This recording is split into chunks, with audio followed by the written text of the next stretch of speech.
आदिवासी, हरिजन, पिछड़ी जाति के लोग जिनको दबाने का काम ये सरकार कर रही है, बीजेपी सरकार, जिनको आज कुचलने का काम आज़ादी के इतिहास के बाद पहली बार दो इलेक्टेड चीफ मिनिस्टर को, हेमंत सोरेन जी जो आदिवासियों के हिंदुस्तान के नेता हैं, और केजरीवाल जी जो दिल्ली की सल्तनत पर, दिल्ली विधानसभा की सल्तनत पर बैठे, जबरन उनको बंद किया गया।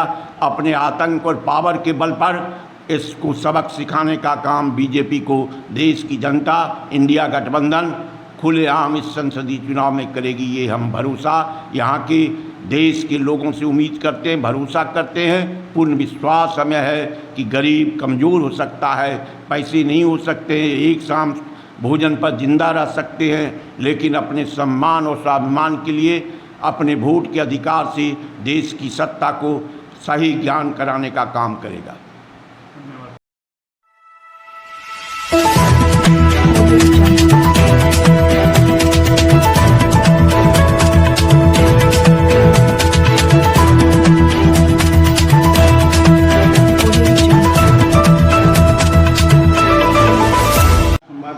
स्वागत है सर। आज निश्चित तौर पर लोकसभा का चुनाव का दौर चला हुआ है और निश्चित तौर पर लोकसभा के प्रत्याशी धनबाद जिले में काफ़ी कुछ जगह जगह अपना एनडीए ने भी प्रत्याशी दिया है, इंडिया गठबंधन ने भी प्रत्याशी दिया और अन्य प्रत्याशी भी हैं सर। और आप एक राजनीतिक और जो है यूनियन के नेता हैं, इन तमाम बिंदुओं को देखते हुए सर एक क्या कुछ कहना चाहेंगे सर? क्योंकि कोयलांचल नगरी है और कोयलांचल नगरी में समस्याओं की अंबार है, जैसा कि आप भी जानते हैं सर। और ये प्रत्याशी उतरे हैं, उनमें कौन प्रत्याशी अच्छा होगा और इन तमाम बिंदुओं पर थोड़ा बताएंगे। आपका भी स्वागत है। देखिए, ये लोकतंत्र का तकाजा है कि हमारे संविधान के अनुसार, जो संविधान हमारे डॉक्टर भीमराव साहब अम्बेडकर साहब ने बनाया, उसके तहत हर 5 साल के बाद संसदीय चुनाव होते हैं। जनता को अपना प्रतिनिधि चुनने का अधिकार होता है। वर्तमान जो परिवेश है संसदीय चुनाव के पहले, जो पिछले 10 वर्ष से देश ये झेल रहा है, हमने बड़ी उम्मीद और भरोसा के साथ देश की जनता ने बीजेपी को सत्ता दिया। बीजेपी के मुखिया ने काफ़ी भरोसा दिया देश की जनता को, मजदूरों को, किसानों को, नौजवानों को, एक आशा बंधी कि शायद पिछली सरकारों से कुछ अच्छा काम आने वाली सरकार करे। लेकिन जो वायदे किए गए पिछले 10 साल में, जो हालात और परिस्थितियां हैं, वो इस देश के अनुकूल नहीं है, उस देश के संविधान के अनुकूल नहीं है, वो इस देश के लोकतंत्र के अनुकूल नहीं है। और आज संसदीय चुनाव में जनता के सामने सबसे बड़ा सवाल उभर कर इस सरकार ने खड़ा कर दिया है, भाजपा सरकार ने, कि ये देश लोकतंत्र पर आधारित होगा, जनता के द्वारा, जनता के मत से जनता के लिए प्रतिनिधि चुने जाएंगे, या कोई राजा को हम सत्ता पर बैठाने का काम करेंगे, तानाशाह को बैठाने का काम करेंगे। और इस देश को आज़ादी के बाद जो हमारी हालात और परिस्थितियाँ थी, पंडित नेहरू से लेकर अब तक के प्रधानमंत्री डॉक्टर मनमोहन सिंह तक, लोगों की एक ही चिंता रही कि इस देश, उसके दिमाग में ये बात रहा कि ये देश गरीब बनाते हैं, मजदूर बनाते हैं, किसान बनाते हैं, नौजवान बनाते हैं। लेकिन आज हमारी जो सरकार, बीजेपी सरकार है, इसके दिल और दिमाग में ये है कि ये मजदूर किसानों के बूते की बाहर बात है कि वो देश बनाएगा। ये देश चंद पूंजीपति बनाते। और सिंपल सी बात है कि इस सरकार ने, जो वर्तमान सरकार का मुखिया है, उसने एक माहौल पैदा कर दिया है कि पूंजी के बल पर, धन के बल पर पूरे देश की सारी व्यवस्था, संवैधानिक संस्थाओं को बर्बाद कर दिया। पूरे देश की एजेंसियों को अपने सत्ता के अनुकूल चलाने का काम किया, जनता पर धौंस पैदा करने का काम किया। और उसका एक ही मकसद रहा कि हम किसी भी कीमत पर चुनाव और सरकार में बने रहें। उसके लिए कल बल छल कर्म कुकर्म धर्म का सहारा लेना पड़े, पूंजीपति का सहारा लेना पड़े, और उसके दिमाग में ये बात बैठ गई कि धन बल से बड़ा कुछ नहीं होता है। आज आप ये देखिए कि इस देश में आज़ादी के बाद 55 बरस में 70 बरस में 55 लाख करोड़ रुपया मात्र कर्ज था, लेकिन इस सरकार ने, बीजेपी सरकार ने 205 लाख करोड़ रुपया, महज 10 वर्ष में 205 लाख करोड़ रुपया आम जनता के ऊपर कर्ज कर दिया। इस कर्ज की अदायगी और उसके सूद देने में अगली जो सरकार आएगी उसका पूरा बजट खत्म हो जाएगा। जो इस सरकार ने, हमारी भाजपा सरकार ने सारे पब्लिक सेक्टर को प्राइवेट लोगों के हाथ में बेच दिया, प्राइवेट पूंजी। जहां हम धनबाद संसदीय क्षेत्र की बात करते हैं, आप ये देखें कि आज भाजपा किसी व्यक्ति का सवाल नहीं, भाजपा की सोच पर सवाल है, भाजपा के उद्देश्य और संकल्प पर सवाल है कि उसने जनता से 2014 में और 19 में क्या वादा किया और आज संसदीय चुनाव में उसके कौन से चेहरे सामने आ रहे हैं। जो उन्होंने कैंडिडेट दिया, मैं किसी की व्यक्तिगत आलोचना नहीं करना चाहता, लेकिन भाजपा में पीएन सिंह को नज़रअंदाज किया गया, राज सिन्हा को नज़रअंदाज किया गया, बिरंची नारायण को नज़रअंदाज किया गया, गणेश मिश्रा को नज़रअंदाज किया गया, शेखर अग्रवाल को नज़रअंदाज करके एक ऐसे व्यक्ति को टिकट देने का काम किया जिसकी जीवन की धारा पूरे कोलफील्ड के सामने स्पष्ट है। मैं ये नहीं कहता कि जो है क्या कहते हैं, और ये जो विचारधारा की लड़ाई है, ये सोच की लड़ाई है। जनता को ये लड़ना होगा कि जनता किस चीज़ को पसंद करती है।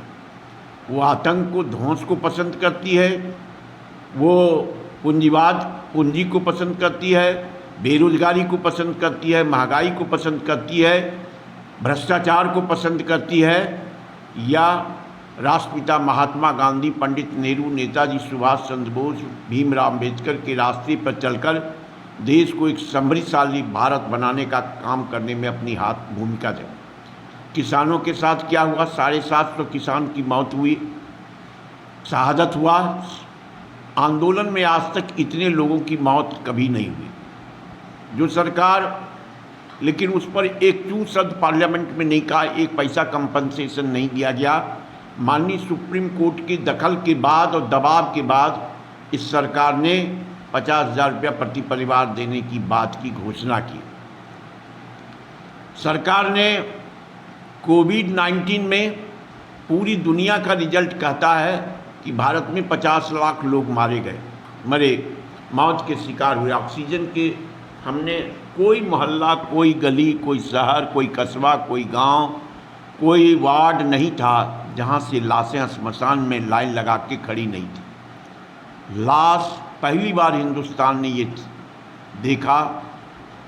नदियों में लाश बह रही है, गंगा में लाश बह रही है। लाश जलाने के लिए लकड़ियां नहीं है, लाश जलाने के लिए अनुमति लेना पड़ रहा है।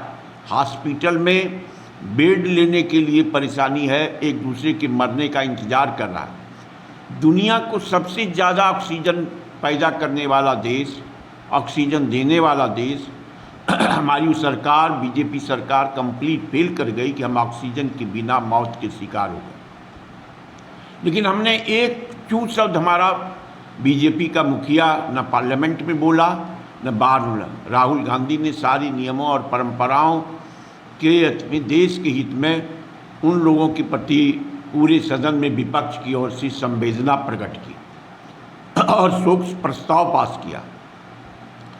किस मजदूर उस कोविड-19 में मरे, पैदल यात्रा करना पड़ा, ट्रेन, गाड़ी, बस रहते हुए भी हम लॉकआउट जरूर हमारी सरकार ने किया, सारे रोजगार बंद हो गए।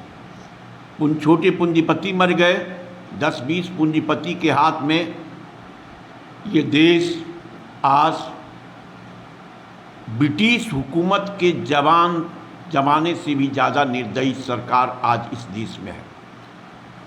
कहा नौजवानों की आप हालत देख लें कि सेना तक को नहीं छोड़ा।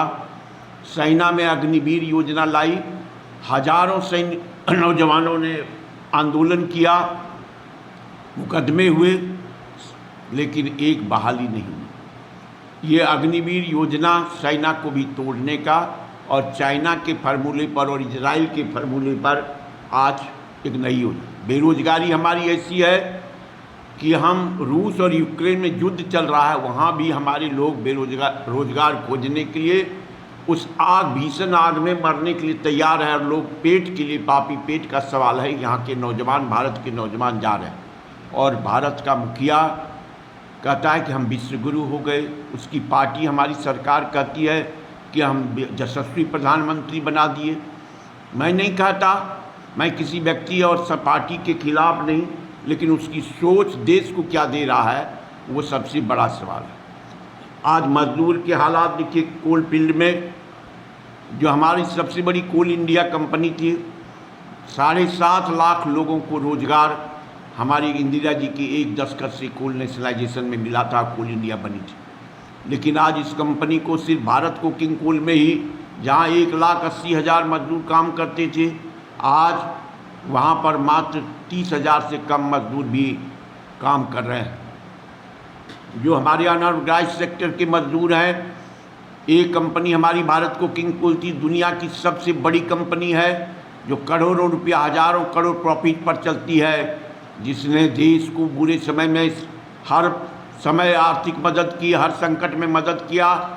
और देश नहीं विदेश और दुनिया की सबसे बड़ी नवरत्ना कंपनी है, महारत्ना कंपनी है, उसको भी आज माटी के भाव पूंजीपतियों के हवाले किया जा रहा है। बीसीसीएल में 22 कंपनियों को काम दिया गया है जो मजदूरों का शोषण कर रहे हैं। गरीब एक अपने पेट पालने के लिए एक दिन के भोजन पर निर्भर कर रहा है। ये हालात है।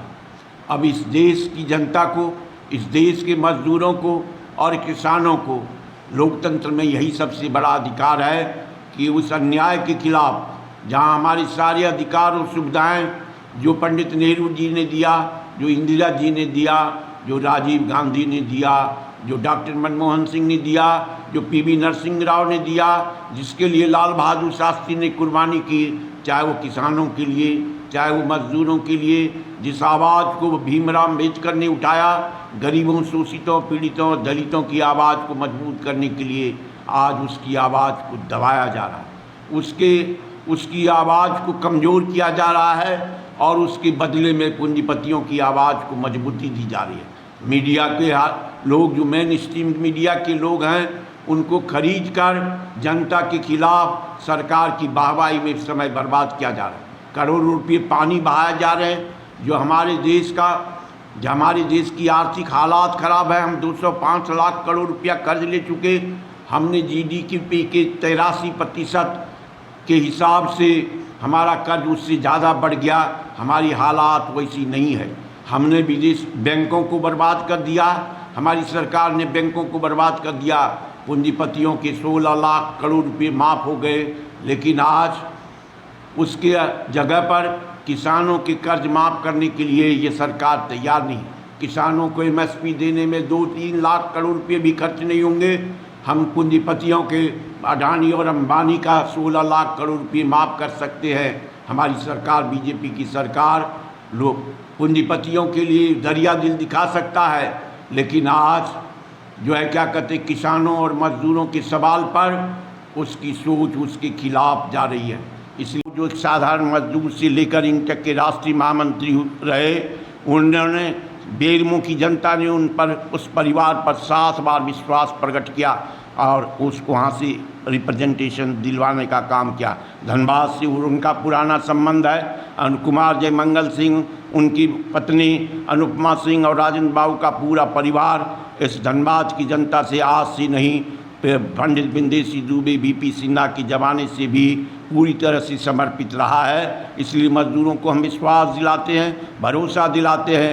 इंटक, राष्ट्रीय कोयलरी मजदूर यूनियन, हमारा फेडरेशन, हमारी पार्टी, हमारा गठबंधन मजबूती से इस लड़ाई को लड़ेगा और जनता की जीत हो, मजदूरों की जीत हो, किसानों की जीत हो, नौजवानों की जीत हो, व्यापारियों को राहत मिले और आतंक को हम परास्त कर सकें, बीजेपी के मंसूबे को फेल कर सकें। इसका संकल्प को फलीभूत करने का काम अनुपा सिंह के नेतृत्व में 25 मई के दिन हम करने का काम करेंगे। हमें पूरा उम्मीद है ये जीत कांग्रेस पार्टी, ये जीत गठबंधन की, ये जीत मजदूरों का और किसानों का, उसकी संकल्पों का, नौजवानों का, यहाँ के धनबाद के एक एक लोगों की खुशहाली के लिए होगा, धनबाद के विकास के लिए होगा, धनबाद के उद्धार के लिए होगा, धनबाद के भारत को किंग कोल लिमिटेड को बचाने के लिए होगा, झारखंड को बचाने के लिए होगा, झारखंड को एक स्वर्णिम प्रदेश बनाने के लिए। आदिवासी, हरिजन, पिछड़ी जाति के लोग जिनको दबाने का काम ये सरकार कर रही है, बीजेपी सरकार, जिनको आज कुचलने का काम आज़ादी के इतिहास के बाद पहली बार दो इलेक्टेड चीफ मिनिस्टर को, हेमंत सोरेन जी जो आदिवासियों के हिंदुस्तान के नेता हैं, और केजरीवाल जी जो दिल्ली की सल्तनत पर, दिल्ली विधानसभा की सल्तनत पर बैठे, जबरन उनको बंद किया गया। अपने आतंक और पावर के बल पर इसको सबक सिखाने का काम बीजेपी को देश की जनता, इंडिया गठबंधन खुलेआम इस संसदीय चुनाव में करेगी। ये हम भरोसा यहाँ के देश के लोगों से उम्मीद करते हैं, भरोसा करते हैं। पूर्ण विश्वास हमें है कि गरीब कमज़ोर हो सकता है, पैसे नहीं हो सकते हैं, एक शाम भोजन पर जिंदा रह सकते हैं, लेकिन अपने सम्मान और स्वाभिमान के लिए अपने वोट के अधिकार से देश की सत्ता को सही ज्ञान कराने का काम करेगा। ए.के. झा, महामंत्री राष्ट्रीय कोयलरी मजदूर यूनियन इंटक, और इंटक के राष्ट्रीय सचिव, राष्ट्रीय मजदूर कांग्रेस इंटक के राष्ट्रीय सचिव, नेशनल सेक्रेटरी, प्लस हमारे जो फेडरेशन है जिनके पहले राजन बाबू अध्यक्ष थे, अभी अनूप सिंह जी राष्ट्रीय अध्यक्ष हैं। तो हमारा जो Indian national mines worker federation है उसके हम सीनियर वाइस प्रेसिडेंट हैं।